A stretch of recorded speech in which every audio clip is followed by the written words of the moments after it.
I've decided to name this podcast, Am I Judas or Am I Barabbas? Okay, okay. Because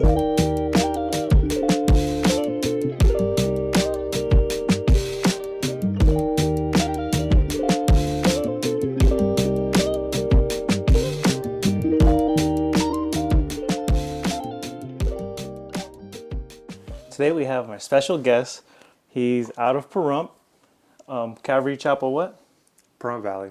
So what do you do there? I am serving the young adults group. I was called out there from his church, Which is? Fervent. So when was the first time? What's your testimony? Share a little background My of testimony. before you started coming to church and stuff like that. Yeah, so I grew up Christian. And then at 18 years old, I really decided to follow the Lord since I had kind of just, whenever you're a teenager and such, you don't really think about God.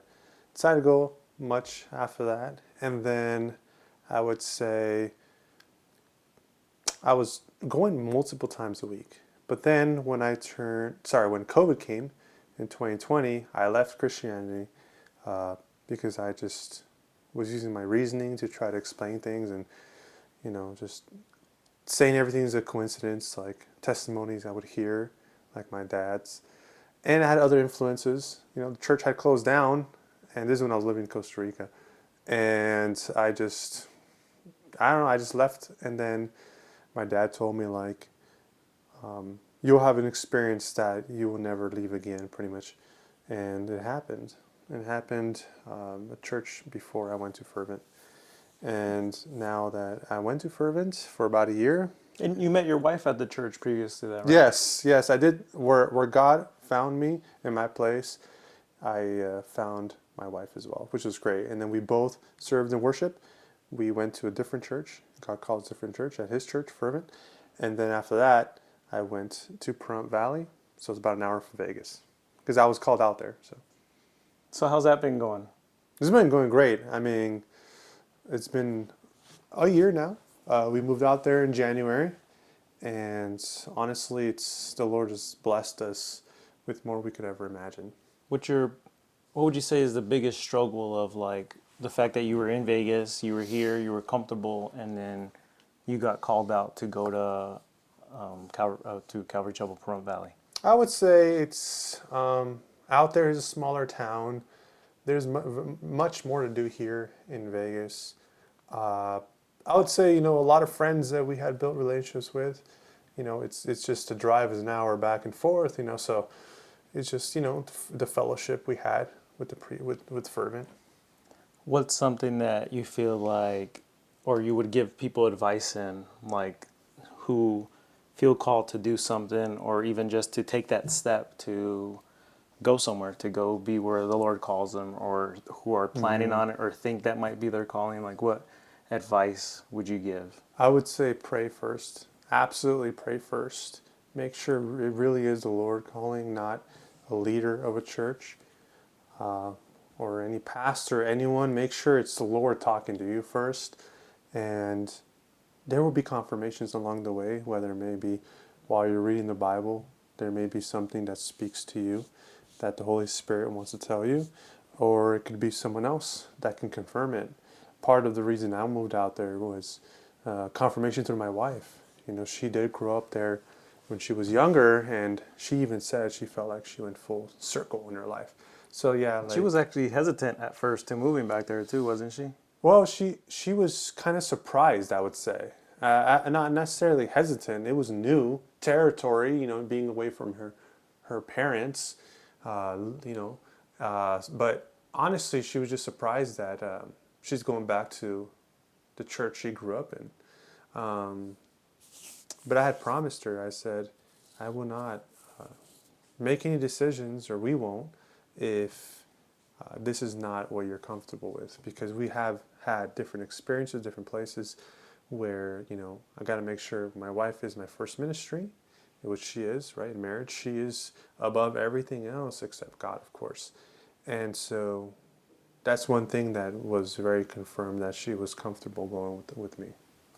So I've decided to name this podcast, Am I Judas or Am I Barabbas? Okay, okay. because I feel like it's important that a lot of times, to talk about things that people, even though when you go to church and you're involved in ministries, you don't really talk about. And I just wanted to show people that we're normal, Mm-hmm. that we make mistakes, that we still get tempted or whatever struggles we may face.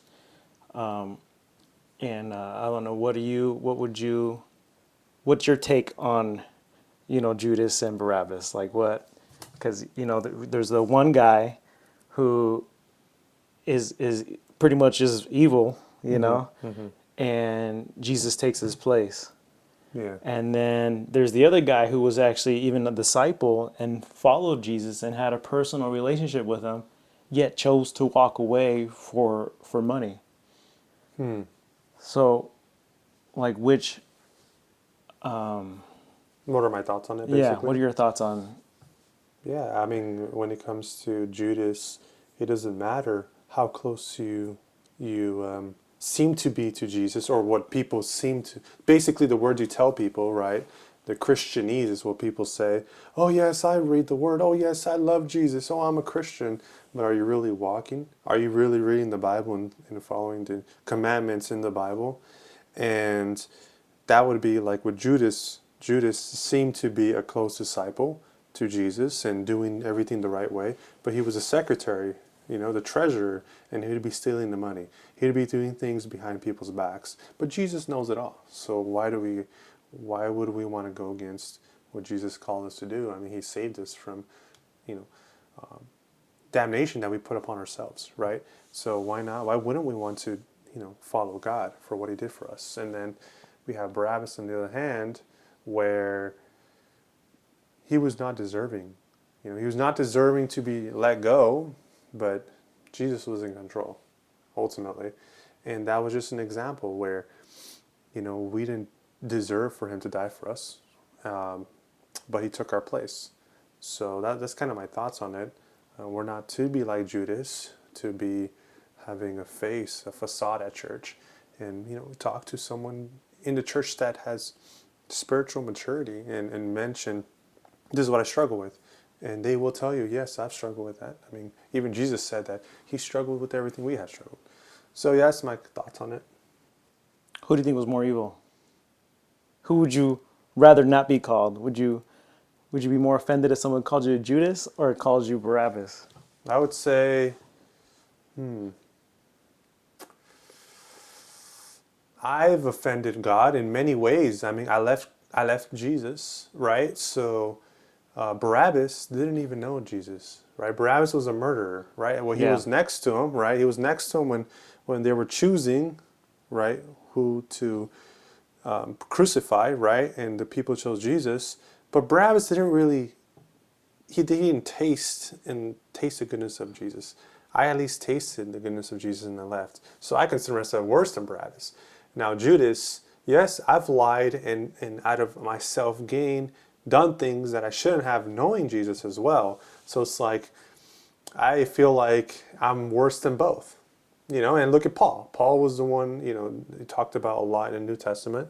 He's the one who wrote majority of the epistles, and he killed Christians for, in the name of Jesus, or in the name of God at least. In the name of God, he would kill these Christians, and imagine him. And he even said he's the chief of all sinners. So it's like he put himself in a place that I've sinned more than any Christian I've ever met, is probably what Paul is And yeah, he referring wrote to. most of the New And he wrote because of the Testament. grace that God poured upon him, that it's like something we don't deserve. Where sin abounds, grace abounds more. So if we are in a place right now as new believers, we may feel like condemned by all the sin we're trying to overcome, but there's more grace because of it. Now, for you in your personal life, as you were becoming a Christian, or even as once you feel like you fully converted, what's been like the biggest struggle or temptation that you had to get over that maybe you were into previously? Hmm. Mm, probably, I don't know. That's a good question. I would say definitely part of the my testimony on, using logic and reasoning to say that Christianity is false. I would say trusting God in His sovereignty, that He is all powerful, all knowing, knows my plans, and instead of trusting myself. So I'd say that's been my biggest struggle in the Bible. There's a guy who brought his demon possessed boy to Jesus and said, "Hey, please," I think it's Mark 9, verse 24, I think it was specifically, where he cried out and told Jesus, like, help my unbelief, because he didn't know if his son would have been healed from this possession and from Jesus, but he just said, help my unbelief. You know, the demon would throw him in the fire and then the water to his boy, and he didn't know what to do, so he cried out. And I think that was a heart posture of the father, right? The heart posture of not, I don't believe in you, but instead help my unbelief. So that's one of my life scriptures, because every time I have any doubts if God exists like I used to believe, I just cry out to God like He did for His son, the demon-possessed son. And of course Jesus healed His son. So there's encouragement, right? That whether you're struggling with belief or not, that if you follow God for what He has called you to do, He will come through no matter what. What's something else that you would like to share with the community while you have a chance, for all our beautiful viewers that are going to hear this message? What is something that you'd like to share? Yeah, I would say, an encouragement to keep watching the podcasts.